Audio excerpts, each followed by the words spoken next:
पंजाब विधानसभा के मॉनसून सत्र के दूसरे दिन मंगलवार को सदन की कार्यवाही के दौरान पंजाब कांग्रेस के विधायकों ने एक बार फिर से प्रदर्शन किया। कांग्रेस के विधायक अपने गले में काले रंग का कपड़ा डालकर और अपने हाथों में पंजाब के सीएम भगवंत मान और पंजाब सरकार के खिलाफ पोस्टर लेकर सदन में पहुंचे और सदन के अंदर और बाहर कई मुद्दों पर चर्चा करवाने की मांग उठाते हुए प्रदर्शन किया। कांग्रेस का सीधे तौर पे कहना है कि पंजाब विधानसभा के स्पीकर को पहले ये स्थिति क्लियर करनी चाहिए कि जो आदेश श्री अकाल तख्त साहिब के द्वारा पंजाब के सीएम भगवंत मान के खिलाफ जारी किया गया है, सिख कौम को जो निर्देश दिए गए हैं उसे लेकर पंजाब विधानसभा का क्या स्टैंड है, उसके बाद ही सदन की कार्यवाही को आगे बढ़ाया जाए। इसके साथ ही पंजाब के कथित पेपर लीक के मामलों को लेकर भी कांग्रेस सदन में चर्चा चाहती है, लेकिन चर्चा से पहले कांग्रेस की मांग है कि पंजाब के शिक्षा मंत्री हरजोत सिंह बैस का इस्तीफा ले लिया जाए।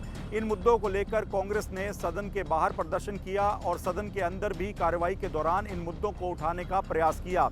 इसके अलावा पंजाब विधानसभा में मंगलवार को जो दूसरे दिन की कार्रवाई हुई इस कार्रवाई के दौरान E20 एथेनॉल पेट्रोल के मुद्दे को लेकर पंजाब विधानसभा में केंद्र सरकार के खिलाफ प्रस्ताव लाया गया, जिसके अंदर पंजाब के सीएम भगवंत मान ने सीधे तौर पर केंद्र सरकार को निशाने पर लिया है। भगवंत मान ने कहा कि केंद्र सरकार ने बिना कोई स्टडी किए और जो एक्सपर्ट्स हैं उनकी सलाह लिए बिना ही इस पूरे फैसले को लोगों पर थोप दिया है।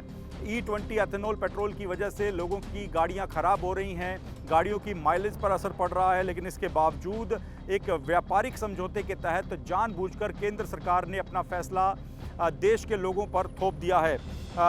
सीधे तौर पर भगवंत मान ने कहा कि अमेरिका के राष्ट्रपति ट्रंप के पास न जाने क्या ऐसे दस्तावेज या फाइल पड़ी है जिसके चलते पीएम मोदी लगातार उनके सामने झुक रहे हैं। एक मिनट में मोदी साहब अमेरिका के राष्ट्रपति डोनाल्ड ट्रंप की बातें मान लेते हैं। ये सब बात सदन के अंदर मुख्यमंत्री भगवंत मान के द्वारा कही गई हैं।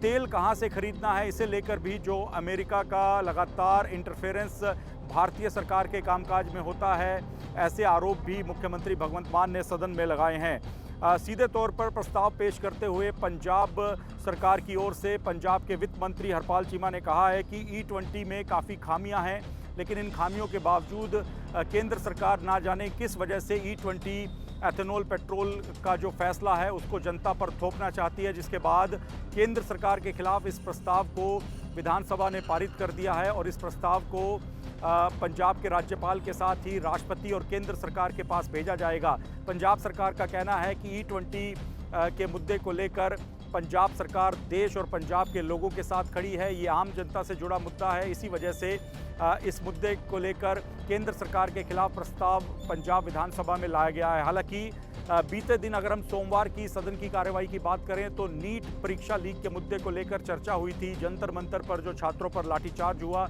उस मामले को लेकर भी केंद्र सरकार के खिलाफ पंजाब विधानसभा में प्रस्ताव पारित किया गया और मंगलवार को जो सदन की कार्यवाही का दूसरा दिन था, इस दौरान E20 के मुद्दे को लेकर चर्चा हुई और केंद्र सरकार के खिलाफ प्रस्ताव लाया गया है। इन मामलों को लेकर विपक्ष का सीधे तौर पे कहना है कि पंजाब के मुद्दों की बात नहीं हो रही। E20 और नीट एग्ज़ाम का मुद्दा राष्ट्रीय मुद्दा है और इन मुद्दों को लेकर लगातार लोकसभा में चर्चा होती रहती है। कांग्रेस के नेता, आम आदमी पार्टी के नेता इन मुद्दों को सदन में विपक्ष के नेताओं के नाते लगातार उठाते रहते हैं। ऐसे में पंजाब विधानसभा में इस तरह की चर्चा का कोई मतलब नहीं है।